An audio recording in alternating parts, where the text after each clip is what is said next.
और निवेदन करें माननीय मुख्यमंत्री हरियाणा श्री मनोहर लाल जी से कि वे इस अवसर पर हम सबका मार्गदर्शन करें, हमें प्रेरणा दें आगे बढ़ने का, हमें आगे बढ़ने की ऊर्जा। इस पवित्र दिन पर हमारे बीच में हरियाणा विधानसभा के हमारे अध्यक्ष माननीय श्री ज्ञानचंद गुप्ता, जैसा हम जानते हैं देश के पूर्व प्रधानमंत्री आदरणीय श्री अटल बिहारी वाजपेयी जी और महामना पंडित मदन मोहन मालवीय जी हैं, उनकी शुरुआत करते हैं। और इस अवसर पर हम लोग इस घोषित महज एक अनुशासन एक गवर्नेंस डे की बजाय, सुशासन दिवस की बजाय इसको एक संकल्प के रूप में और हम चलाते हैं। 8 साल पहले मोदी जी ने जब ये घोषणा की थी तो तब लगा होगा कि मात्र एक कार्यक्रम है, लेकिन आज हम सब महसूस करते हैं कि मात्र कार्यक्रम नहीं है बल्कि एक दिशा हमने ली है कि आखिर शासन के नाते सुशासन, इसका भी एक बड़ा महत्व है। लोगों का जीवन कैसे सरल हो, किस प्रकार से हम आगे उसको बढ़ा सकते हैं।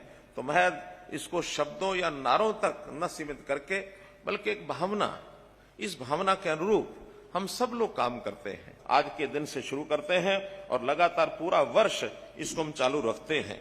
और इसी प्रकार जैसा आज का ये दिन है तो आज कुछ नई योजनाओं का ये उद्घाटन और शिलान्यास इसका कार्यक्रम रखा है। सबसे पहला जो बड़ा कार्यक्रम आज हम करने जा रहे हैं वो है बीपीएल के परिवार। इनको अभी तक जिन लोगों को पीला कार्ड यानी बीपीएल के कार्ड पर राशन नहीं मिलता था, ऐसे बहुत लोगों की शिकायत होती थी कि ऐसे लोग जिनका राशन कार्ड बनना चाहिए उनका बना नहीं है और जिनका नहीं बनना चाहिए वो राशन कार्ड उनके बने हुए हैं। और लगातार कई वर्षों से ये जब सुनते हुए आ रहे थे तो हमने इसको परिवार पहचान पत्र के साथ जोड़ करके ऐसे जिनकी आय वार्षिक 1,80,000 रुपया तक है, ऐसे सब परिवारों को बीपीएल का दर्जा दिया जाए। 2 जिलों में कुरुक्षेत्र और सिरसा इसका उपयोग पहले कर चुके हैं। सफल प्रयोग के बाद अब आज से यानी 1 जनवरी से इस बार ऐसे सब परिवार जिनका 1,80,000 रुपए तक की आय है, सभी को बीपीएल परिवार के अंतर्गत उस दायरे में लाया जा रहा है। और इससे करने से हमारे जो नए राशन कार्ड हैं 12,46,507, ये प्रदेश भर में नए राशन कार्ड बनेंगे। हाँ, ये बात भी ठीक है कि पिछले लगभग 11-12 वर्ष में जब से आईसीसीसी डाटा बना और आज 2022 11 वर्ष हो गए हैं, बहुत परिवार इस दायरे से ऊपर भी निकले हैं। उन्होंने अपने व्यवसाय अच्छे किए, उनको कहीं नौकरी मिली, सरकारी अथवा प्राइवेट, तो ऐसे लोगों को भी अभी तक उसमें से निकाला नहीं गया था। अब चूंकि स्वाभाविक है नए सिरे से हम उसका दायरा तय कर रहे हैं तो कुछ कार्ड उसमें से कटेंगे भी। सही कटने का अर्थ ये नहीं है कि उनके साथ कोई अन्याय हुआ है, बल्कि सही मायने में देखा जाए तो ऐसे लोगों को संतोष व्यक्त करना चाहिए कि हम अपनी आय के उस दायरे से ऊपर निकल गए हैं कि जो गरीबी रेखा से ऊपर हो गया है। तो उनके लिए संतोष की, खुशी की बात होनी चाहिए। लेकिन यदि उनका विचार ऐसा होता है कि हमें उस बीपीएल के दायरे में से बाहर निकाला गया है, हमारा कोई राशन छूट गया है, तो इसको विचार करने का तरीका दूसरा है। आखिर मेरा अगर छूटा है राशन तो जो गरीब आदमी है, जो बीपीएल के नीचे है, जिसका कार्ड नहीं बना था, मात्र वो कार्ड नहीं बना था इतनी बात नहीं है, लेकिन कभी कभी तो उसके घर के अंदर राशन की कमी के कारण से भोजन भी नहीं बनता और भूखे बिलखते रहते हैं। तो मैंने अगर कोई राशन का अपना कार्ड छोड़ा है तो ऐसा वो बिलखता परिवार, ऐसा वो भूख से जो तड़पता परिवार है, उसके घर में राशन पहुंचेगा, ये पुण्य मुझे प्राप्त होगा, मैंने अपना राशन कार्ड छोड़ा है। तो निश्चित रूप से मैं आज उन सब लोगों को अपील करता हूं कि इसको इस ढंग से लें, पर उठाएंगे, अर्थात उनकी आय बढ़ेगी, उनको जीवन जीने में सुविधा होगी, स्वाभिमान से वो जीवन जी सकेंगे। तो इस प्रकार का संकल्प ये हमको देना चाहिए। इसी प्रकार कुछ और जो योजनाएं हैं जिनका आज शुभारंभ होने वाला है, उसके अंदर डिजिटल हस्ताक्षर वाली जमाबंदी की फर्द, अर्थात जो नकल हम पटवारियों के चक्कर काटते हैं, वो पटवारियों के चक्कर अब किसी लैंड ओनर को नहीं काटने होंगे। वो ऑनलाइन घर बैठे या किसी भी अपने सेंटर से और उसकी फर्द को वो ले सकता है। तीसरा एक योजना और आज शुरू कर रहे हैं कि जो विद्यार्थी कॉलेज में पढ़ते हैं, यूनिवर्सिटी में पढ़ते हैं, वो ऑनलाइन अप्लाई करेंगे तो उनको अपनी मार्कशीट के साथ, फाइनल ईयर की डिग्री लेने के साथ उनको पासपोर्ट फ्री ऑफ कॉस्ट मुफ्त में मिलेगा। कोई भी विद्यार्थी ग्रेजुएट होने के बाद अपना पासपोर्ट साथ लेकर के जाएगा, ताकि उसको विदेश जाने की यदि कोई इच्छा बनती है, कोई कार्यक्रम उसका बनता है, तो कम से कम ये सुविधा उसको तुरंत मिलनी चाहिए। ऐसा भी इस विषय में हम लोग आगे बढ़कर के काम कर रहे हैं।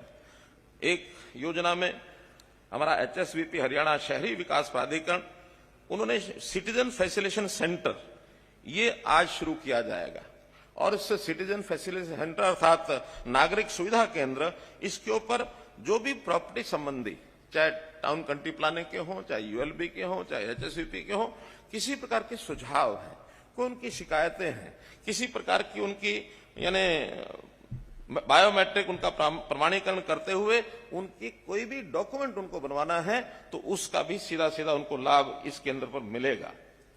हमने जितने भी इंजीनियरिंग के काम हैं, किसी भी विभाग के हों, चाहे वो PWD के हों, चाहे अथवा और विभागों के जो निर्माण के कार्य विकास के, ठेकेदारों के लिए काम करने के लिए ई-टेंडरिंग का इंजीनियरिंग वर्क्स पोर्टल बनाया है।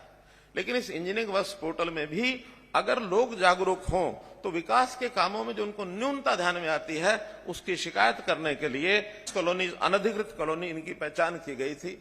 कुछ उसके अंदर उसका जो सर्वे करने के बाद, और उसमें RWA रेजिडेंट वेलफेयर एसोसिएशन भी एक टेम्परेरी हमने बनवाई है, ताकि कोई ना कोई उसकी जिम्मेवारी ले जो काम वहां करवाने के हैं। तो ऐसी जो प्रक्रिया है वो अभी चल रही थी गुरुग्राम, फरीदाबाद और पंचकुला। आज से जो 1 जनवरी से लागू हो जाएगी, एक और सोनीपत जिले में भी कमिश्नरी इसको बनाने की भी घोषणा की जाती है, क्योंकि बहुत विकास हो रहा है। पुलिस का एनफोर्समेंट विंग ये अलग से बनाया जा रहा है, अलग से इसके थाने होंगे, अलग से इनकी जो पुलिस का बल होगा वो अलग से होगा। हालांकि उसी पुलिस बल में ही आना जाना और ट्रांसपी साहब एक घोषणा इनकी और रह गई है, वो है कि IRB और जिला पुलिस में जो रिक्त पद हैं, 2500 रिक्त पद, इनकी भर्ती का भी इस अगले महीने से ही प्रक्रिया शुरू करके 2500 नए पद ये भर्ती किए जाएंगे। इसी प्रकार चिरायु कार्ड, जो हमने पिछले 21 नवंबर को जिसकी घोषणा की थी कि अब 1,80,000 रुपए तक सब परिवारों को चिरायु कार्ड मिलेगा, अर्थात 5 लाख रुपए की जो बीमा, स्वास्थ्य बीमा की योजना, उसके अंतर्गत ये कवर होंगे। अभी तक केंद्र सरकार की योजना में, आयुष्मान भारत में, मात्र 15.5 लाख परिवार ही एलिजिबल थे। अब ये नई योजना में 28 लाख और 89,000, लगभग 29 लाख परिवार, ऐसा जैसे हमने राशन कार्ड में बताया 30 लाख परिवार हैं, तो ये 29 और 30 लाख के बीच ये सब परिवार इस BPL के अंतर्गत अब आते हैं। इन सबको ये कार्ड वितरण करने का भी काम पिछले 5 लाख पहले बढ़ चुके हैं। आज के दिन जो 6500 स्थानों के ऊपर मैंने बताया, वहां 8 लाख परिवार और बटे लोगों ने रजिस्टर करा लिया है 1.25 करोड़ लोगों में से। यानी अगर परिवारों का हिसाब लगाएंगे तो ये लगभग और 20-22 लाख परिवार होंगे जिनको और ये रजिस्ट्रेशन हो चुका होगा। 80 लाख परिवार आज भी सहायता के लिए योग्य माने गए हैं, और 21 नवंबर से लगभग 1 महीना हुआ है, लगभग 5800 लोगों ने इसकी सहायता, इस नई योजना के अंतर्गत सहायता प्राप्त कर ली है। 11 करोड़ रुपया उस पर खर्च आया है। तो अर्थात 5800 करोड़, 5800 लोग यदि योजना में नहीं आते तो उनके लिए कई बार ये कठिनाई भी बन सकती थी कि उनको पैसे का वर्ष में एक बार स्वास्थ्य जांच, पहले बार तो 2 वर्ष शायद लग जाएंगे, क्योंकि इस योजना में उतना इक्विपमेंट, उतना इंफ्रास्ट्रक्चर तैयार करना, उसके लिए भी समय लगेगा। लेकिन अभी उसको प्रारंभ कर दिया है 80,000 लोगों का, और ये परीक्षण जांच हो चुकी जाएगा, और सब जिलों में ये जो अपना चिरायु कार्ड है वो भी बांटे जाएंगे। तो नई योजनाओं की लॉन्चिंग ये कुछ की अभी इसके बाद करेंगे, कुछ अपने अपने स्थानों पर लोगों ने उसकी योजना बना करके लॉन्चिंग कर दी है। मेरा सुशासन से अर्थ केवल इतना ही है कहने का कि जो बात हमने 2015 में, रादर 2014 में सुशासन दिवस पहले कार्यक्रम में CM विंडो के रूप में शुरू किया था, और पिछले 8 साल के अंदर इतने कार्यक्रम हमने लागू किए हैं कि कभी कभी जब मैं अपने नेताओं से, हरियाणा की 2,83,00,000 आबादी है, इसके 5 भाग किए हैं आयु के हिसाब से, और आयु के हिसाब से इन हर एक वर्ग की चिंता एक विभाग करेगा, और उस विभाग के बाद उसी को कोई भी कमी आती है, किसी और विभाग से भी काम कराना है, तो वो जो नोडल डिपार्टमेंट है वो उस पूरे डिपार्टमेंट की चिंता करेगा, पूरे वर्ग की चिंता करेगा।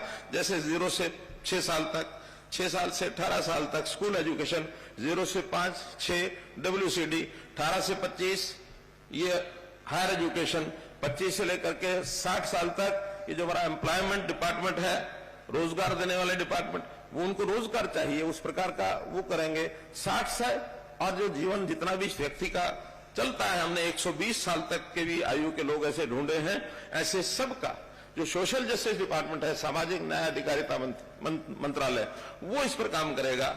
हमारे यहां मैंने एक आंकड़ा देखा, 100 से लेकर 120 साल तक के भी 4038 लोग अभी हमको आशीर्वाद दे रहे हैं। 4038, 100 से 120 साल देखा जाए तो इस मामले में हम जापान से भी आगे हैं। जापान में लोग कहते हैं कि बहुत बड़ी आयु के लोग वहां रहते हैं, हमारे हरियाणा में उससे भी बड़ी संख्या में लोग रहते हैं, लेकिन उनकी चिंता भी ये हमको करनी होगी। तो इस प्रकार, और इस बार 2023 का जो वर्ष आने वाला है, इसका नाम हम रख रहे हैं अंत्योदय आरोग्य वर्ष। अंत्योदय वर्ष अर्थात ये जो 1,80,000 रुपए, 80,000 रुपए वार्षिक आय के जो लोग हैं, बीपीएल जिनको हम कहते हैं, इनका रोग कैसे, यानी आरोग्य कैसे रखा जाए, इनको स्वस्थ कैसे रखा जाए, बहुत योजनाएं हमने बनाई हैं। और उन योजनाओं में हमारा जो स्वास्थ्य का 13,000 हो जाएंगे, 14 हो जाएंगे, इतने और चाहिए, 14,000 डॉक्टर और चाहिए, ताकि हम इन सरकारी डॉक्टर्स का उपयोग जनता की सेवा के लिए हम कुछ कर सकें। आयुर्वेद की पद्धति से आयुष के लोग हैं, ऐसा बहुत हर एक विभाग के लिए कुछ ना कुछ काम कर रहे हैं, मॉड्यूल्स बना रहे हैं, एप्स बना रहे हैं, हर विभाग की वेबसाइट बन रही है, हर एक विभाग का कोई ना कोई डैशबोर्ड ये बना रहे हैं, हर एक का कोई पोर्टल बना रहे हैं। इन सब पोर्टल्स पर जानकारी इकट्ठी करके, क्योंकि एक ट्रांसपेरेंट तरीका इन सब चीजों में से आता है। और आपकी जानकारी के लिए मैं स्वयं सीएम डैशबोर्ड नाम से एक कक्ष मेरे यहां बना हुआ है, उसमें हर एक विभाग की जानकारी मैं उसमें से मैं लेता हूं। कौन से जानकारी की प्रोग्रेस क्या चल रही है, पिछला इतिहास क्या है, हम अपनी स्पीड को कैसे बढ़ाएं। की अपेक्षा जो किसान है, जो लेबर करता है, कम पढ़ा लिखा हो सकता है वो, लेकिन आखिर परिवार तो उसका भी है, अधिकार तो उसका भी है, उसके मुकाबले में हमें बहुत कुछ मिलता है। तो जब इतना सब मिलता है, हमारे सबके मन में ये भाव जागृत होना चाहिए कि मुझे जो मिलता है तनख्वाह के रूप में, प्रसाद के रूप में, उसी से अपनी मुझे योजना बना करके उसके लिए मुझे काम करना है। तो ये भाव, इसके अंदर एक्सीडेंट्स होने की बहुत बात आती है। विर्क साहब थोड़ा मुस्कुरा रहे हैं कि एक सूचना मैं दे रहा हूं सबको, पूरे प्रदेश के लोगों को, सावधानी बरतें, धुंध में कहीं एक्सीडेंट ना हो। तो इस प्रकार का अगर ध्यान रखेंगे तो निश्चित रूप से हमारा जीवन जो है सुरक्षित